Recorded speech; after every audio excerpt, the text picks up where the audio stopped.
A pior parte da quebra de confiança não é exatamente o que a outra pessoa fez. Não é o erro isolado, nem a atitude em si, nem aquele momento em que tudo veio à tona como um choque, sabe? A pior parte é perceber que a confiança era frágil e só você não sabia.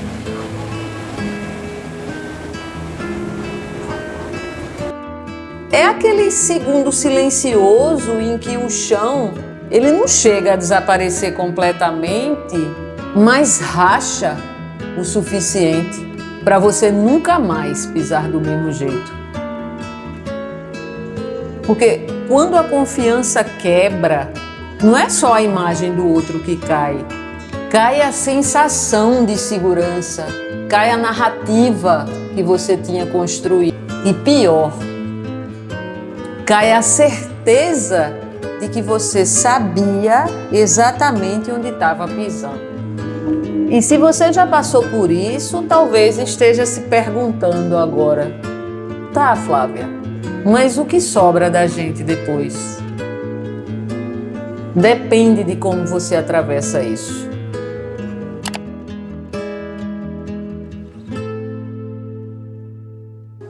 Todo mundo, em algum momento da vida, passa por uma quebra de confiança, seja em um relacionamento amoroso, uma amizade, no ambiente de trabalho ou até mesmo consigo mesmo. E isso dói mais do que a gente imagina, porque a confiança não é um detalhe emocional pequeno. Ela é a base invisível que sustenta vínculos, escolhas, promessas e expectativas. Quando essa base racha, o impacto não é só emocional, ele é físico, mental e simbólico.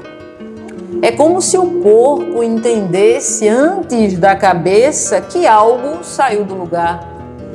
Vem um aperto no peito, a dificuldade para dormir, os pensamentos circulares, a sensação constante de alerta, como se algo ruim pudesse acontecer a qualquer momento. É um desassossego no juízo. E mesmo assim, muita gente tenta minimizar, sabe? Diz para si mesma que não foi nada, que está exagerando, que o tempo resolve. Mas a quebra de confiança não funciona assim. Ela não some porque foi ignorada. Ela se reorganiza dentro de você. Ela ganha força.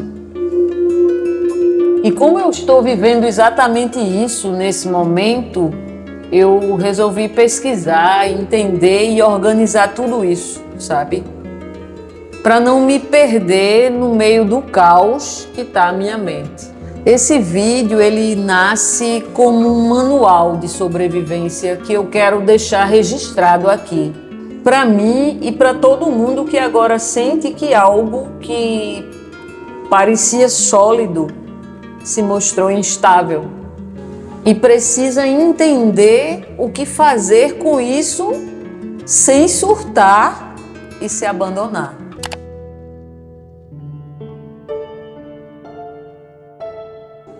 Quando a confiança se quebra, o cérebro reage como se tivesse perdido um ponto de referência. É por isso que a dor é tão intensa e muitas vezes confusa. Não é só tristeza, sabe? É como um luto silencioso pela ideia que você tinha daquela relação, daquela pessoa, ou até daquela versão de si mesmo que acreditava estar segura. A quebra de confiança ativa áreas do cérebro ligadas à ameaça e à dor física. Por isso que não é exagero, cara, quando alguém diz que doeu no corpo, o que está doendo no corpo. Náusea, falta de apetite, insônia, cansaço extremo, dificuldade de concentração. Isso tudo pode aparecer. A mente tenta entender o que aconteceu, sabe? Enquanto o corpo tenta se proteger de algo que nem ele sabe se vai acontecer de novo. E no meio disso tudo surge a raiva, não só da outra pessoa, sabe, mas de si. Raiva por não ter percebido antes, por ter confiado demais, por ter ignorado sinais. É aí que muita gente cai na armadilha mais comum. Transformar a quebra de confiança em um ataque direto ao próprio valor. Como se confiar fosse um defeito, como se a dor fosse prova de fraqueza. Mas a quebra de confiança fala muito mais sobre as escolhas, limites e feridas de quem quebrou do que sobre quem confiou.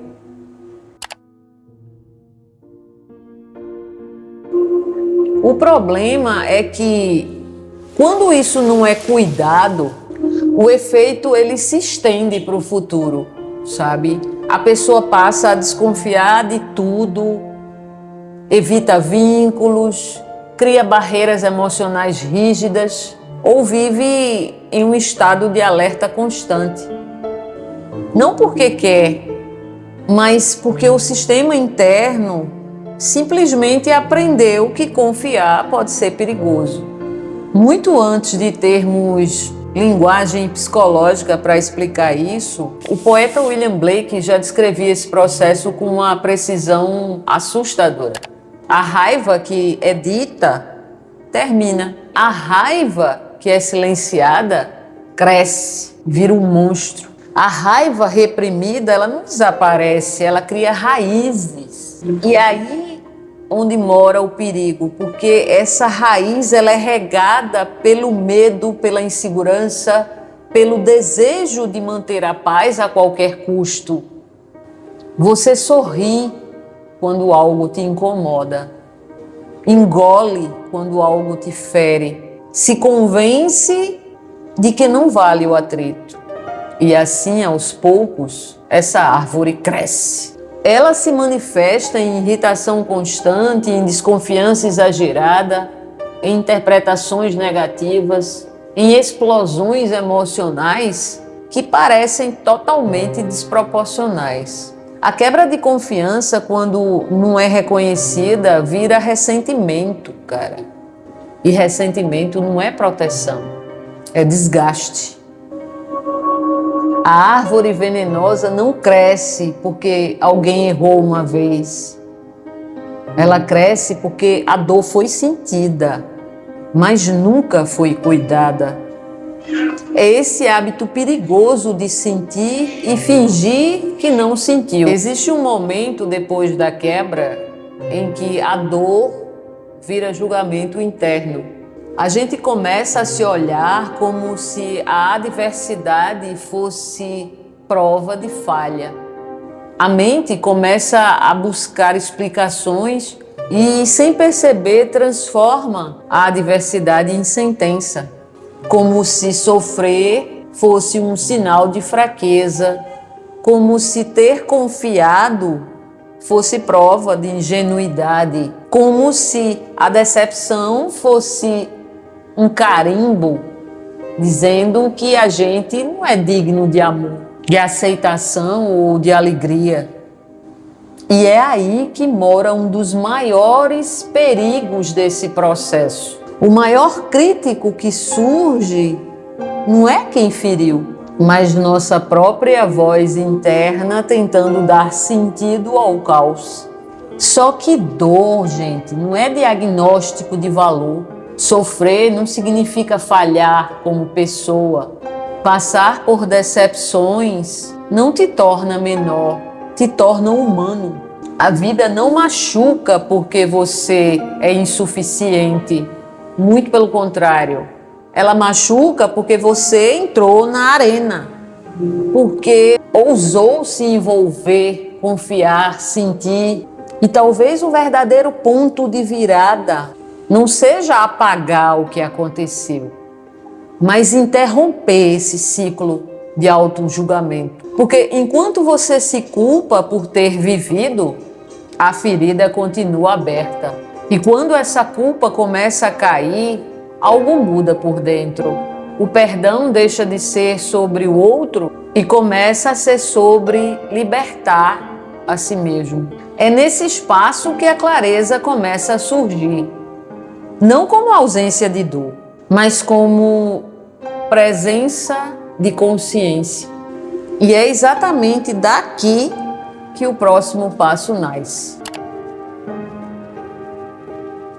Depois de reconhecer essa raiva, entender o impacto no corpo e perceber como o ressentimento vai se infiltrando no dia a dia, surge uma pergunta inevitável: até quando eu vou continuar carregando isso comigo? É aqui que muita gente se confunde sobre o perdão. Perdão não entra como um gesto bonito, sabe, fofinho, nem como um desfecho moralmente correto. Ele entra como um ponto de virada. Perdoar não é esquecer, cara. Não é minimizar. Não é dar acesso novamente a quem quebrou algo importante. De forma alguma. Perdoar é interromper o vínculo emocional com a ferida. É parar de revisitar mentalmente a cena. É deixar de reorganizar a própria vida em função do que aconteceu. O erro continua existindo, claro. A memória continua ali, sabe? Mas ela deixa de comandar suas reações. Perdoar não é dizer, ai, tá tudo bem. É dizer que isso não vai mais ocupar esse espaço dentro de mim. E isso muda tudo. Porque a raiva constante, ela exige energia. O estado de alerta cansa. O ressentimento mantém um corpo sob tensão. Quando você perdoa, não está oferecendo alívio ao outro. Está recuperando um território interno. Está escolhendo não transformar a dor em identidade. Talvez por isso esse vídeo exista, porque ele é exatamente uma extensão do que eu venho atravessando desde novembro do ano passado. E por isso a demora. E sendo bem honesta, não foi a primeira vez que eu passei por uma quebra de confiança e provavelmente não será a última. Mas existe uma diferença entre aquela versão de mim e a de agora. Na primeira vez, a dor foi tão intensa que eu realmente achei que fosse surtar. Eu não tinha recursos, não tinha informação, não tinha repertório emocional. Foi um período confuso, solitário e pesado. Mas mesmo assim, eu superei. Não porque entendi tudo, mas porque sobrevivi. Dessa vez doeu, cara. Doeu também, doeu bastante. Talvez tenha doído até mais do que da outra vez. Quebrou também. Mas a experiência foi diferente. Hoje eu busco entender o porquê das coisas. Eu observo com mais curiosidade do que desespero. Eu estudo, eu questiono, eu tento aplicar o que aprendo na minha própria vida. Não para anestesiar a dor, mas para não me perder dentro dela.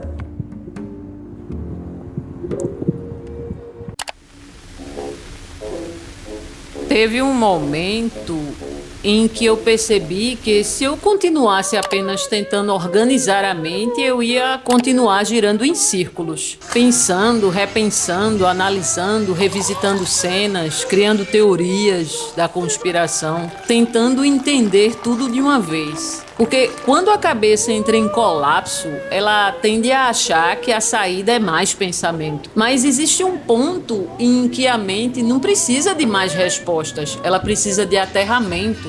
E é aí que eu entendi algo simples e difícil ao mesmo tempo. Quando a cabeça desmorona, O corpo costuma virar território esquecido. A gente passa dias sem se mover direito, sem respirar fundo, sem perceber a própria postura, como se o corpo fosse só um suporte automático para um caos interno que não para.